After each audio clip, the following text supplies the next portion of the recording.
Hello and welcome to another episode of the Plus 63 HP podcast. I'm one of your hosts, John Clemente. Alongside with me, as usual, are two of my bestest best friends. On one end is our buddy and friend, our brother from the Philippines, recording, producing for today's No. episodes with a pink headset. Chubax, how you doing? Hello, hello. Yeah, I'm Chubax. I'm here just to set up your recordings as I fucked up and did not watch Loki. Partly No because of worries. schedule and partly because Bella wanted to watch it with me and we couldn't figure out a good schedule for the two of us. That is totally fine. It's So I'll be yeah. here with my headphones off once they start talking. He's just going to be on the ones and twos.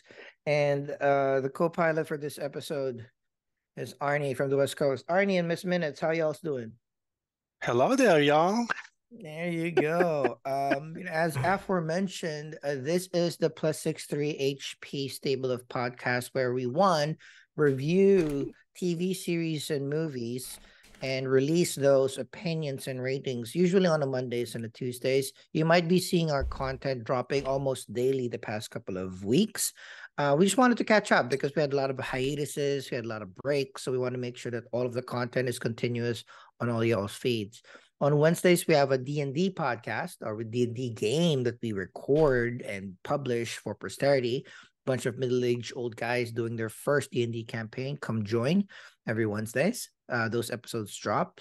On Thursdays, we have a curated list of clips, trailers, featurettes that we react to, provide our pluses and minuses, see how hyped we are in a particular piece of content. And then on Fridays, on occasions, Chubax and our other bestest best friend RJ can't get enough of D&D, so they spun off a second campaign where they are bad guys. So those usually drops on Fridays. We are on YouTube.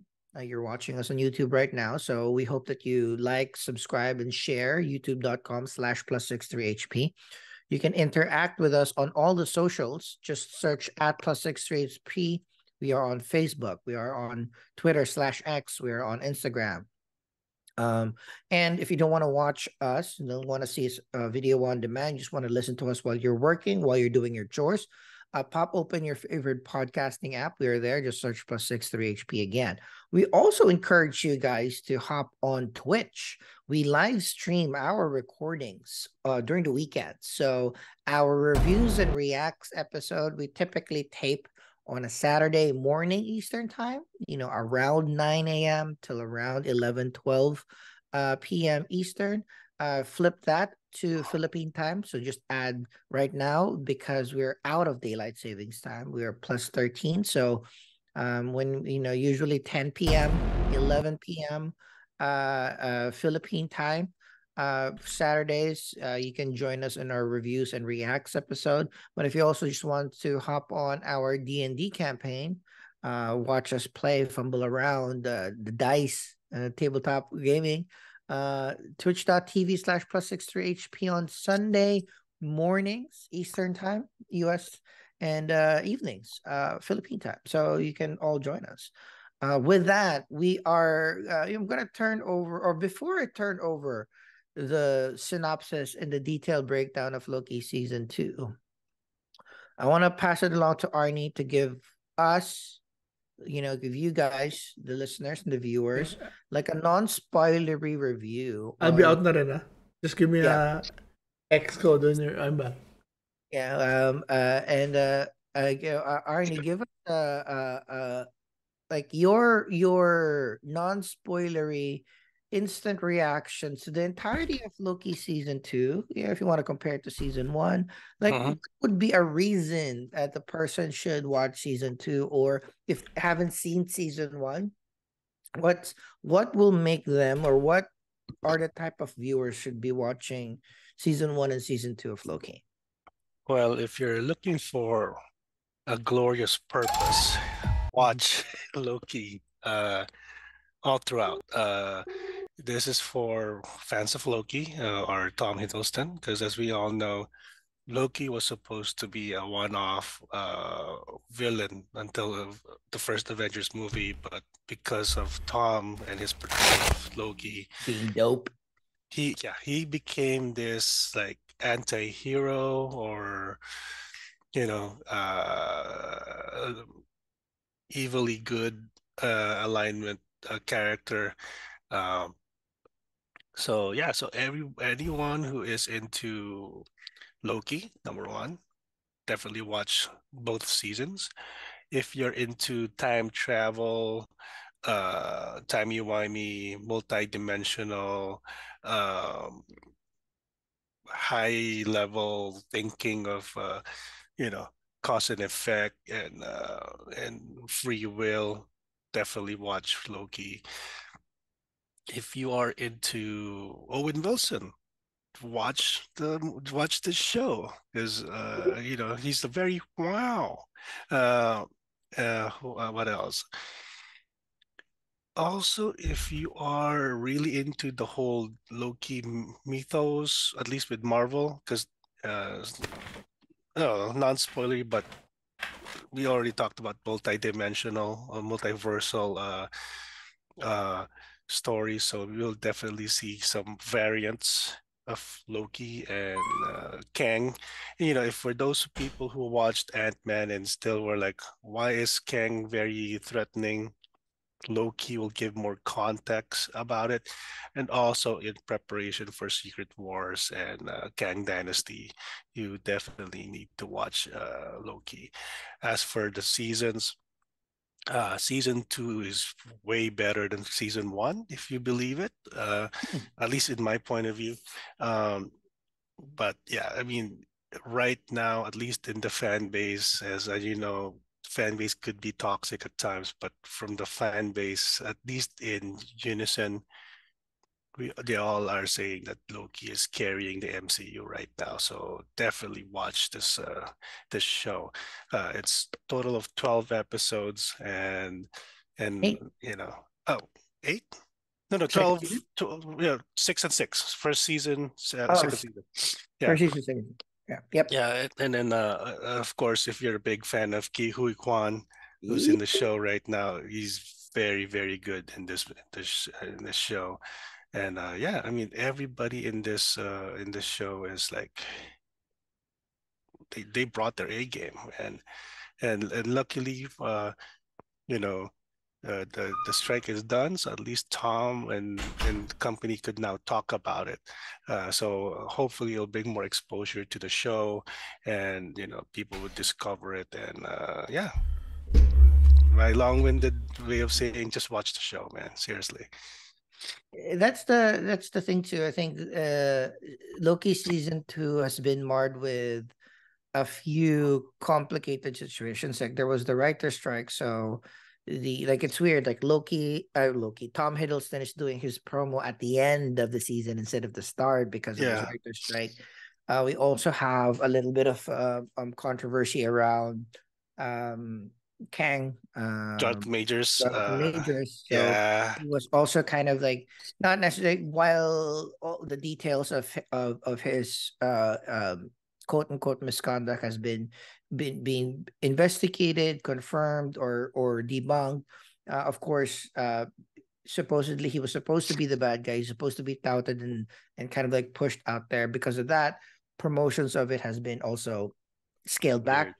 Yeah, but at Um, least he's not in the Ezra Miller level of problematic. So Yeah, and that's the issue with any form of celebrity nowadays is like the smallest thing can be blown up extremely mhm, big, rightfully so, if it's actually true, if if the misconduct is actually true. But if there are things that are wonky, like it's the opposite nowadays it's you are proven, you're guilty until proven innocent. So yeah, it's or unless there's not enough evidence. 100%. So that was also a little bit of, it was unfortunate because Jonathan Majors has a very major character in the second season, which I was extremely surprised about. Like I didn't realize that he Yes, was gonna have that many episodes in season two. So it would have been nice if the entire cast was in unison in pushing this story forward, because I've read or I've been watching, week on week reviews of Loki 2 by my favorite other podcasters. Um, and yeah, some people are split. Some people say like the first few episodes was wonky, but a strong finish. Some people say that it was, overall great because again, it's a lot of action.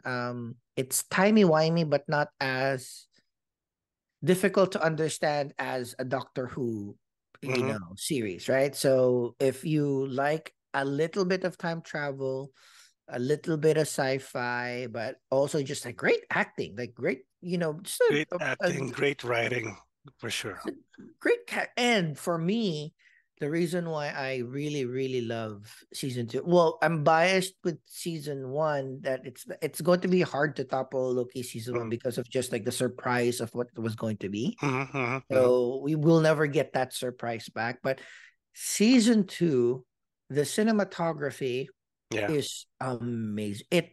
It's weird because we have Loki season two, which I would assume will have the same amount um as other Disney Plus series, right? Yeah. But this looks 2-3 times better than some of the Mandalorian seasons. Mm-hmm. Definitely one of the, I think if not the prettiest looking. Like comparing this with, we just both saw the Marvels the movie. Yeah. Yeah. But I was putting Miss Marvel in the background on Disney Plus. No, nowhere near. Like nowhere near Yeah. as quality of the sets, the costume, the graphics, but I'm Yeah. looking at it as on top of the great look.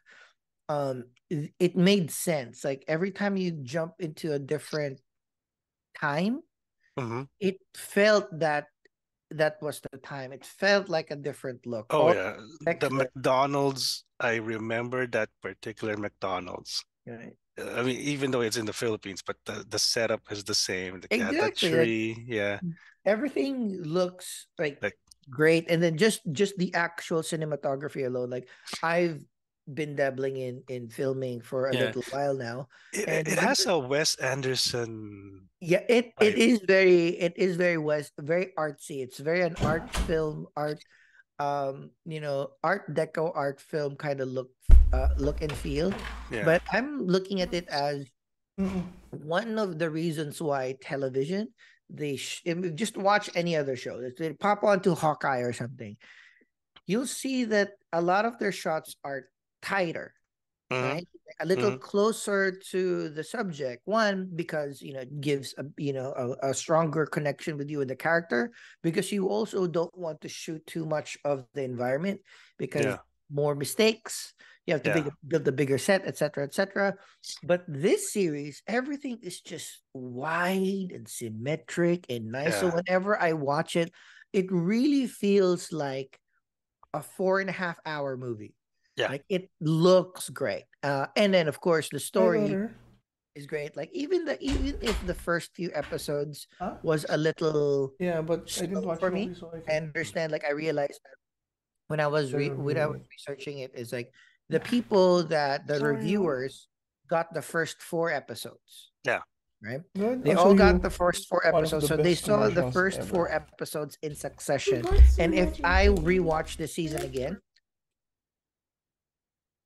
excuse me, if I rewatch this season again, uh and I pop over the entire 4 episodes straight, Mm-hmm. it does feel a little redundant. It keeps on like the same topic, find Ravona, find Miss Minutes, then find it's like it kind of is a little slow on the story part, but fast on the pace. So Yeah. I kind of understand why the first half had lower scores.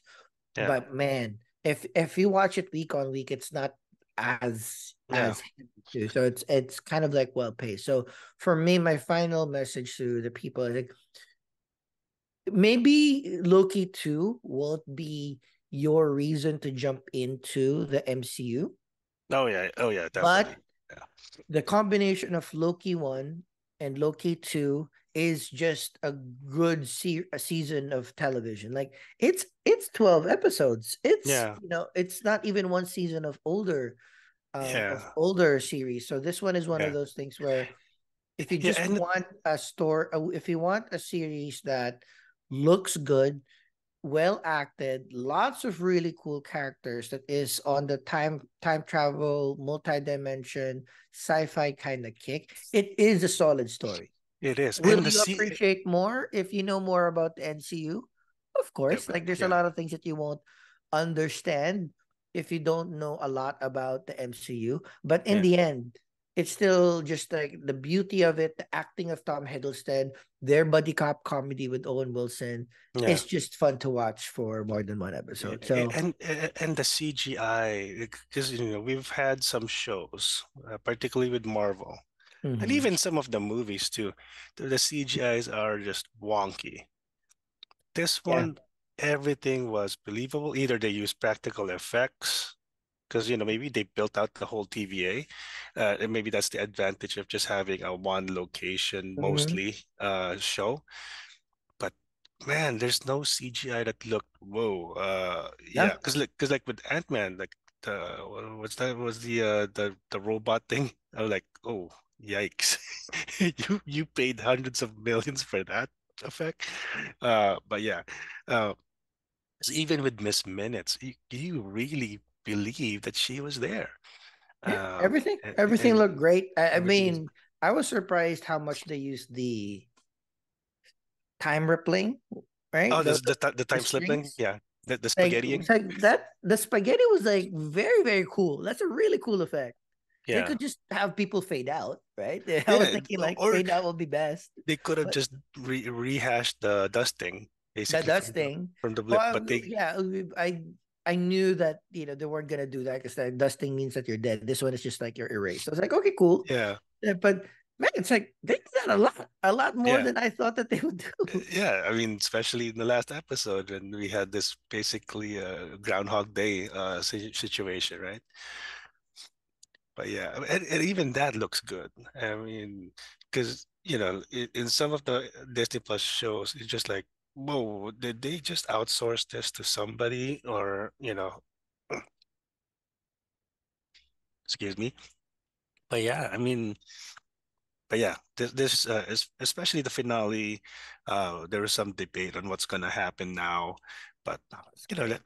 we could talk about. I mean, we can't talk about every single episode because that's going to take us forever. But we could hit the major Yeah. beats Yeah, basically. just give like a 2-minute breakdown of the entire season, and we'll talk about our favorite beats and our theories about not only the series but also the MCU in general, because that's the good thing about the thing about Loki is it really some Disney Plus series or some MCU Disney Plus series are understandably like boots on the ground battle seasons where it's just that particular ecosystem. But what happened to Loki? No, it should affect everything. So Yeah. hit us with the synopsis of the 6 episodes of Loki. Well, the season starts where season one drops off. Basically, it's an explanation of what happened when Sylvie killed He Who Mhm. Remains.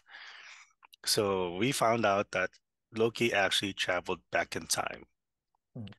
Oh well, Uh, just the context. The end of season one is the choice between keeping He Who Remains mhm, in charge to make sure that sacred timeline is intact, yeah, and or the second season, or the other option was either kill him, Loki or Sylvie or both take take over over.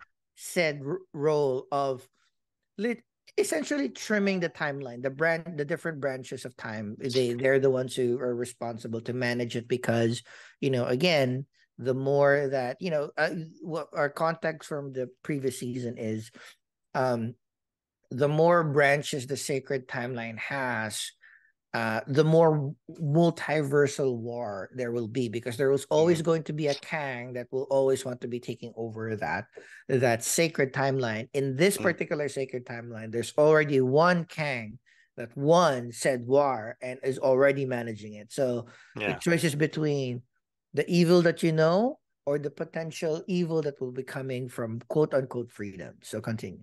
Yeah. So yeah, so we start, and then we realize that Loki, as you can see on the screen, he's been time slipping. So he's interacting with his past self, future self, past TVA, current TVA, future TVA. So we finally figured out, I mean, that which time that's the correct one for him, that where people know him. Mhm. And so he was able to get Mobius to help him. So we, excuse me, hold on, excuse me. So yeah, excuse me, it's been cold in here. Um, but so basically, Mobius and Loki head down to the basement and they found Ouroboros, or Mhm. they call OB, OB. uh, which is played by the great Ki Kui Guan, or Roundhouse. No, Short Round, sorry, Short Short Round. round. Uh, And this was an amazing. I mean, because you would think that it was just be stunt casting, because he's re-emerging and blah blah blah. But Oscar no, winner, yeah. he did really well with this role. I mean, considering I mean, introducing a new character in season 2 is already rough because there's already Loki, Mobius. There's already a set core. Sylvie, Casey, Yeah, Beef. There's a lot of like quote eh, unquote yeah, mainstays. and expanding Casey's role in season 2. I mean, because normally when shows introduce more characters, people lose minutes, they lose time, they lose Well, scenes they because did. They also did kind of lose Ravona. That's a major complaint, eh, but yeah, it serves a bigger, better purpose too, right? So yeah, and the thing is, like, the whole Scooby Squad of them trying to fix the TVA, because basically the season 2 is all about fixing the TVA while allowing multiple timelines to exist, right? So yeah, so Ouroboros found out a way to fix, quote unquote, fix the time slipping. Um, and then they traveled multiple timelines because they're trying to catch Ravonna.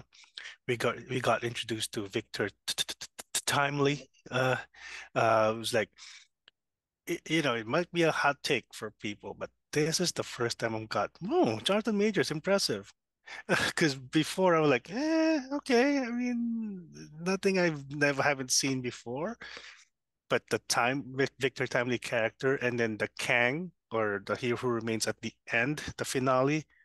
Okay. Now I'm on the Jonathan Majors train when it comes to the acting chops and all that stuff. he is. I mean, I I know he was good. I've Yeah, seen a bunch of his. I mean, he was great at Creed, but I've always felt like, oh, just a cool guy with yeah, yeah. muscles. All right, but Uh, the Maybe the I need to watch the entirety of Lovecraft Country because I've only seen parts of it. yeah, And but I love Lovecraft. Lovecraft. We've got the HBO series that he was yeah, in. But that too, he was again. He was just like too hero. yeah, yeah, This was range. yeah. Victor Timely and Kang, or He Who Remains. He Who Remains. Yeah, yeah, Um, that's range. That is yeah. Yeah, and then in the meantime, so the Scooby Gang is trying to fix the timeline. Ravonna and Miss Minutes have been plotting to. I'm not quite sure whether to take over or maintain the sacred timeline. It's kind of like iffy on both ends, but primarily we did find out that Miss Minutes is Mephisto. It's a callback to New Rockstars, but basically she is an evil AI, uh, chaotically evil. Uh, but yeah, I mean, Miss Minutes in this season was also like a gem. Like she is a good uh villain without being cartoonish, because she is a cartoon clock, but she is a believable villain, because even the motivations that she was just like, hey, I wanted a body but you didn't really want me. You wanted Ravonna, so I'm hurt. So that's why I'm gonna hurt you or Ravonna or something, so something like that. So she was like, and even Loki referenced it in finale. I know you're angry. I know you're hurt, but I need your help. So that was fun too. So, but yeah, but basically Loki, there's a lot of high level of philosophical thinking and basically a lot of those conversations over beer that we had in high school. So in when we were up 18 in high school. But yeah, but it's a lot of yeah, then going and then of course there was a time that their fix didn't work, so everybody got put in separate timelines. We did see Mobius on a jet ski, but not entirely. I'm still mad about that. Not on the water. Not on the water. But we did see a preview of their lives outside the TVA. And so Loki had to find them and then collect them and then try to fix the TVA again. Uh, and also Obi and Ke Kwan as that failed author. I mean, I felt that. I mean, I think that's because I think that's basically their Hugot. They're getting it from his own life that for a long time he couldn't get roles, and then he's buying his own best selling book and all that stuff. But man, and then when he got the TVA handbook, he's like, oh yeah, it just took me It's the 18 best-selling months. author. I mean, that's just basically that's an amazing writing. They're like, oh, you were able to build a temp pad that quickly. I don't know about quick. It's been 18 months and my wife left me. I lost my job. But yeah, it was a fun writing here. The dialogue is just very entertaining. Um, but yeah, I mean, well, then anyway, fast forward to the finale. So we get everything's unraveled. We learn that no matter what they do, it fails.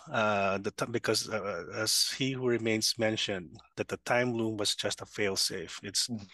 It's meant to keep the sacred timeline. So if If it something breaks, happens, it will, or if anything happens to the loom which manages all the branches of the sacred timeline, it will reboot, reboot, basically. reset, and just save the sacred timeline. Yeah. You So know, which is kind of like, oh, so Loki's like, oh, so what a waste of time. But but yeah, but so with that knowledge, and then of course with at this point centuries of learning, trying, and learning and trying, Loki finally figured out that you know what, I could actually do something. And then he just went back to each of his friends, like particularly with Mobius and Sylvie, on what to do. I mean, he knows what to do, but whether or not to do it. Because the thing is, at least what he who remains mentioned, like, well, if you destroy the loom and you allow the multiverse, then the multiverse war will happen. yeah, Definitely. And then nothing is saved. yeah. At least with the time loom, we have the sacred timeline. So, but in the end, Loki chose to destroy the loom. He became basically the god of stories from the comic books, which I'm sure Chubax would be more familiar with. Mhm. That's why it's a shame he wasn't able to watch with us. Yeah. But basically, Loki became the time loom. Yeah, in And then, order, so the main issue is the loom, or managing the quote unquote sacred timeline yeah, is limited, like, because it's meant to be like yeah, that. Yeah. because if you keep the branches of the multiverse loose, it's an infinite number of branches, so you Yeah. can't one cannot manage, or at least the loom was kind of like shown that cannot manage that many timelines. So no matter Yeah. what they did, it was never going to be quote unquote saved. Like, everybody's stories will not be saved because there's too many people, there's too many branches that could sprout from that. So at Yeah. least on the last legs of the episode, the last legs of the season, we kind of like, even me, I was super surprised about the ending, and I was a little bit confused until like the super duper duper end of the episode. But the idea was like, oh, I thought, and again, we were highlighted with the two options of back into the same question that they had in the end of the first season. You kill Sylvie so Hmm. that Nothing so now happens. we Yeah. know that Sylvie will not stop. Sylvie will always kill the He Who Y- Remains, because Sylvie does not want one entity or anything to kind of like keep manage or be the arbiter of which stories continue mhm. and which stories do not, which lives are more important, which lives are not. Having a sacred timeline meant that there are other timelines that aren't sacred, so that was Yeah. kind of like the basic premise of it. So that's why Sylvie will always kill He Who Remains. So the Hmm. the end of the second season, I was like, thought like, oh, okay, so Loki has no other option but to kill Sylvie and then continue on um with He Who Remains and figure out something on a different movie or a different season. That was what I was thinking Yeah. until the end of the episode, where Loki saw an equation and say like, you know what, I'm just gonna, if the equation doesn't make sense, I'll just make a different equation. I didn't Hmm. know what that equation was, but like, you were right. His equation was, instead of the loom, instead of a person, He Who Remains, managing timelines, period, having a sacred timeline. Loki then at the end of the season assumed the he was the one who assumed the power to maintain or keep the stories growing. So Hmm. instead of limiting it, because he's quote unquote a god, and then yes, God, he there's comic books that kind of made him the god of stories. We could also think of it as like, oh, because he's the god of chaos and Hmm. mischief, it's gonna be very mischievous to have just a bunch of different stories happening in the Yep. in the story. So he assumed a throne to be able to keep all the branches growing.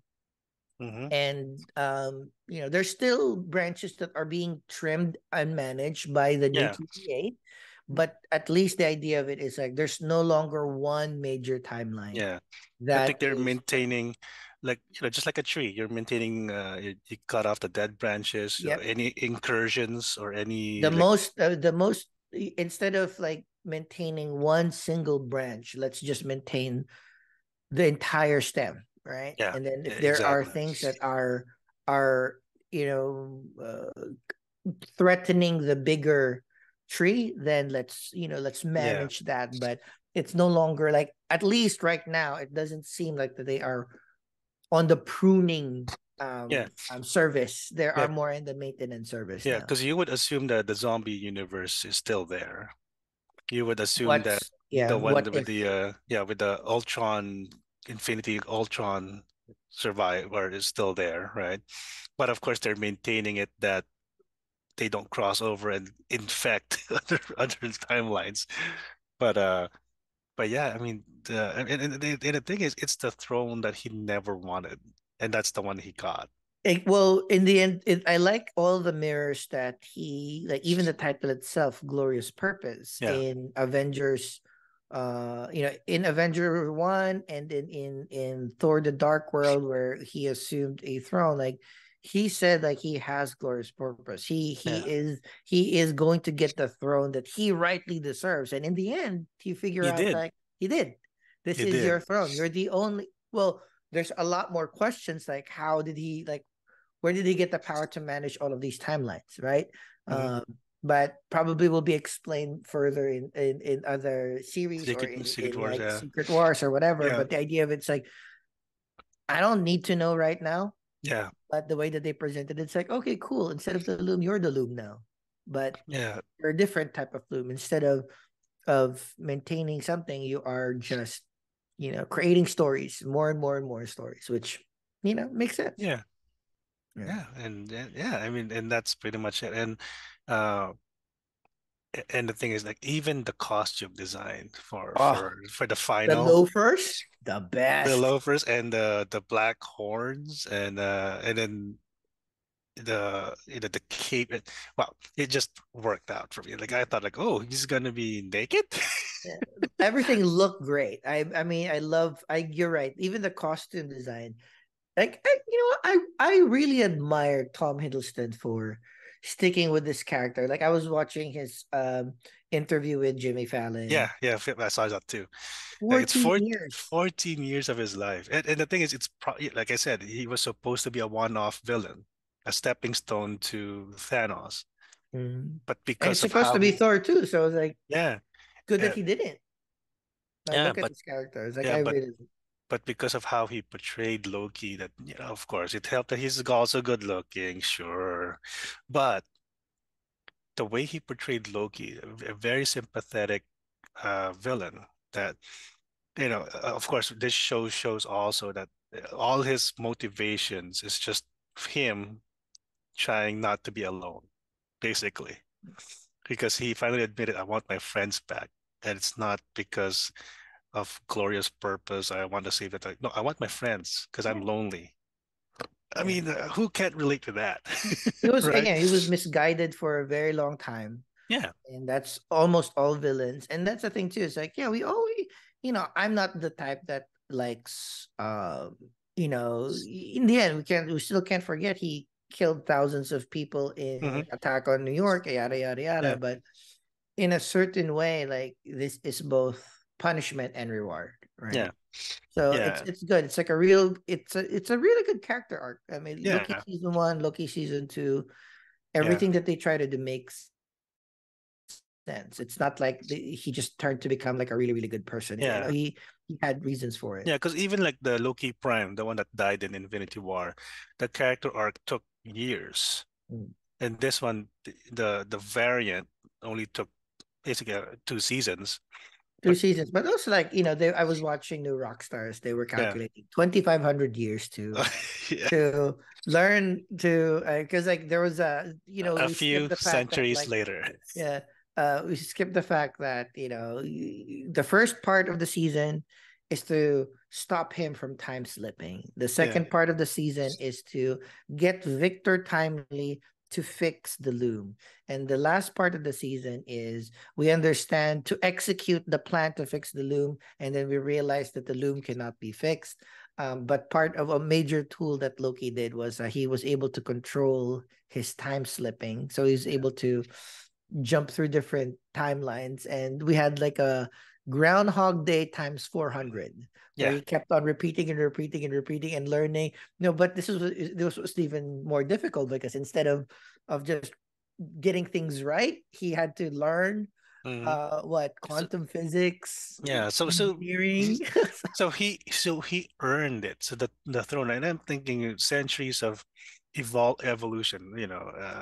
And let's be honest, whatever he remained did to allow Loki to time slip also helped him be able to withstand all the things that happened to him and became the god of stories. Yeah, So I yeah, mean, so I'm sure, like Victor Timely would have. Well, I'm not sure that he would have not taken this into consideration about like you find that Loki, but like he knew the only person that would um be able to make a decision about the loom is the Lokis. So yeah, that's the risk. And then one of the decisions, like, all right, yeah.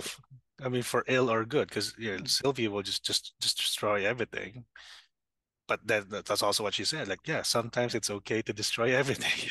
just yeah, but also like that. I think that's the I think a major last point to discuss is that was a good message that they were able to say. It's like sometimes it's okay to destroy something if it's more of like you give that thing a chance, Hmm.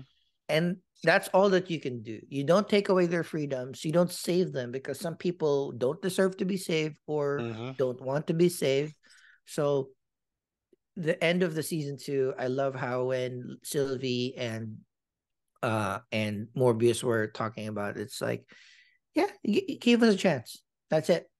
Like Yeah. that's all that Loki is doing. He's not picking.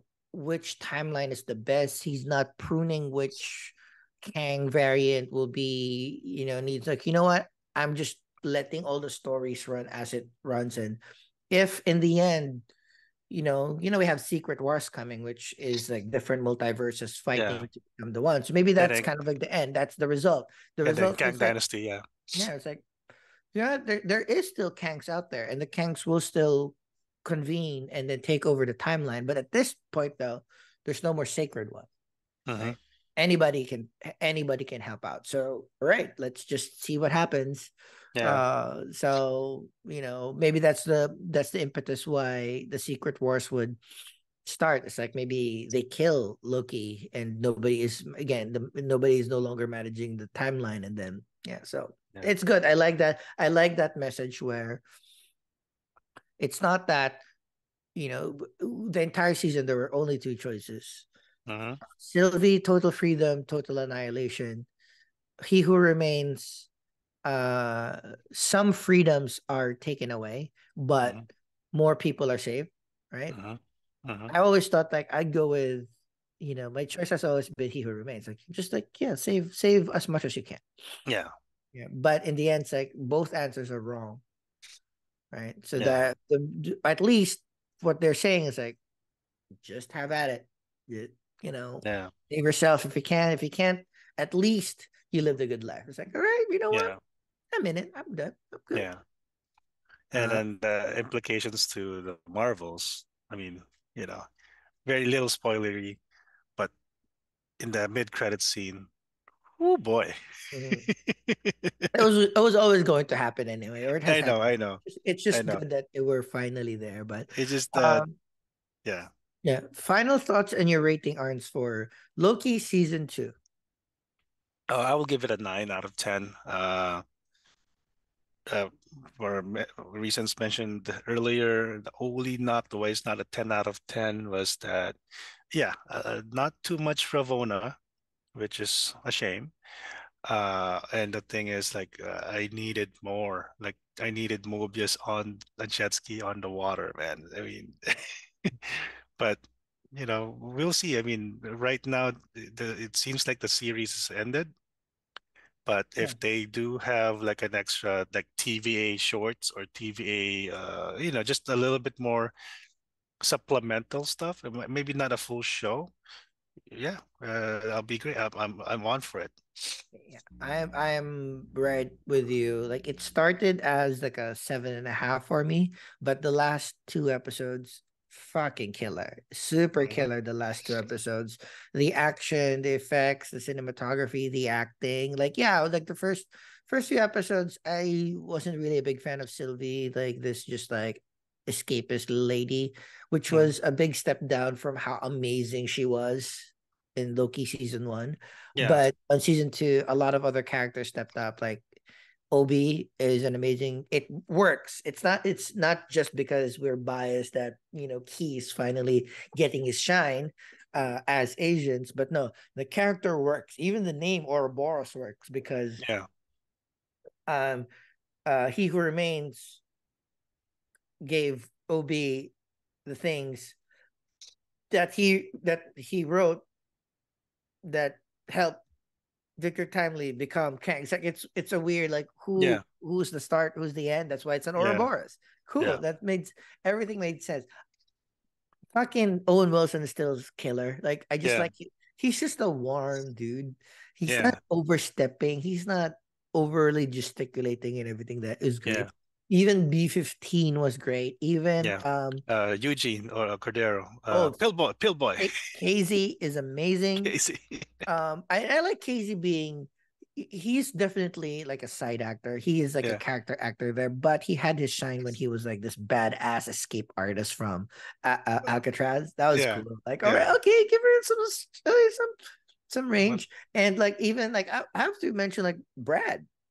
Like Brad? Yeah, Brad is like all those the hunters that were confused on what they were doing in the first few episodes. That's for me it was very compelling because yeah, that was kind of like the example of, oh, there's no more He Who Remains, there's no more quote unquote Kang, then let's fuck it. Let's use our time devices to go back to the lives that we should have had. Yeah, So and then like the acting that he did when Miss Minutes and Ravonna killed the squeezed all the hunters. yeah, I mean you didn't even have to see it. You could just look at his acting and you know, oh, it was uncomfortable. Because he was also in that trap earlier. And he betrayed them to live, but yeah, So, but the idea is like he didn't want his friends to die too. So it's yeah, like everybody. yeah. There's okay. We lost a little bit of Sylvie. We lost a little bit of Ravonna, but we gained B12, B15. Mhm. A B5, lot more missed right? minutes.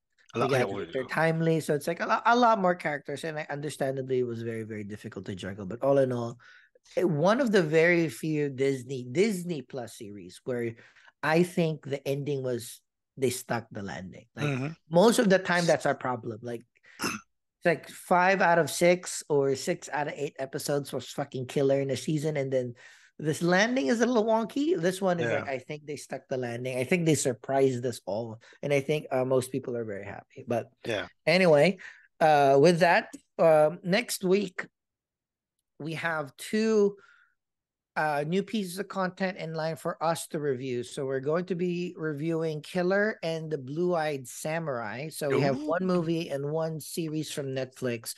Both have had amazing reviews. So it is going to be like a fun week for us watching content and discussing this next week. We encourage you guys to join us again on twitch.tv/plus63HP Saturday evening, Philippine time, Saturday morning, Eastern Standard Time. Join the discussion in the chat and see if we are talking sense or talking mumbo jumbo. I will try to signal Chubax now that we are good, that we are, hey, Chubax, we are ready to close off so we can say goodbye. But he's not looking at the screen right now, so I'm vamping to not have dead air so we don't have to edit the end of the episode already. There we go. We finally caught his attention. And all right. So Luke was 100%. he showed up in the end, and then Darth Vader was his father. Darth Vader was a variant of Kang. Yeah, and then great series. But with that, we've said our goodbyes. We put our ratings. Chubax, you say your goodbyes and close the show. So what's your ratings? You didn't update the ano? Oh, I updated the sheet. Both of us. Oh wow! Okay, wow. What was our? Wait, let me check our old Loki. Oh, Loki was 10. The main plot twist was that Victor Creed is actually Creed Sabretooth. Right. Victor Timely is also John Boyega. That's why John Boyega became like a stormtrooper, because he had the blood of Kang. Yeah. Okay. Well, that is it, folks. Yeah. Oh shit! I didn't turn on my picture yet. Wait. There, I'm back. So yeah. We got our ratings in. We have our assignment next week. Yeah, I'm sad that I didn't watch this, but I'll try to catch up. And we have Killers and Blue-Eyed Samurai. Okay. Take us home, Joe. Right. Well, thank you very much. You have all of our socials. You have our YouTube channel. Please try to join us in our Twitch stream as well, so we can have live interaction with you viewers. But with that, thank you very much, and we'll see you in the next video. Goodbye. Bye-bye. Bye, y'all.